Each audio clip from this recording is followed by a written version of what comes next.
ఖుషి, నువ్వు ఇష్టపూర్తిగా రాసావా పొలము ఇల్లు పెన్షను నీ చిన్న కొడుక్కి? నాకు మైండ్ లేకుండా ఎట్లా రాపించుకున్నాడో తెలియదు నాకు. నీకు ఇప్పుడు 40,000 పెన్షన్ వస్తున్నాయి తెలుసా నీకు? అది కూడా రూపాయి తెలియదు నాకు. మరి నువ్వు ఇక్కడ ఇష్టపడే ఉంటున్నావా? నీకు ఇక్కడ ఉండటం ఇష్టమేనా? మీరు ఏమన్నారు నాకు కనపడతానే మరి ఉండకేం చేస్తాను. అంతేనా? అంటే మేము తీసుకెళ్తే వస్తావా? మేము తీసుకెళ్తే వస్తావా? అన్నీ ఆమెకు రాసి ఆమెకు పెట్టి నా దగ్గరికి వచ్చింది అంటారేమో. పెన్షన్ నువ్వు పెన్షన్ ఆఫీస్లో నా పెన్షన్ నాకు ఇప్పించను, నా కొడుకు నాకు ఇవ్వట్లేదని నువ్వు చెబుతావా? ఆ మాట అయితే చెబుతావా? అయితే తీసుకెళ్తారా?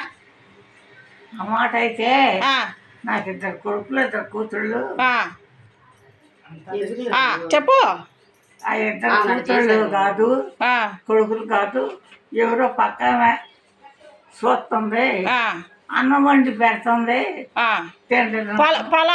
పొలము ఇల్లు నగలు ఎవరికి ఇచ్చా?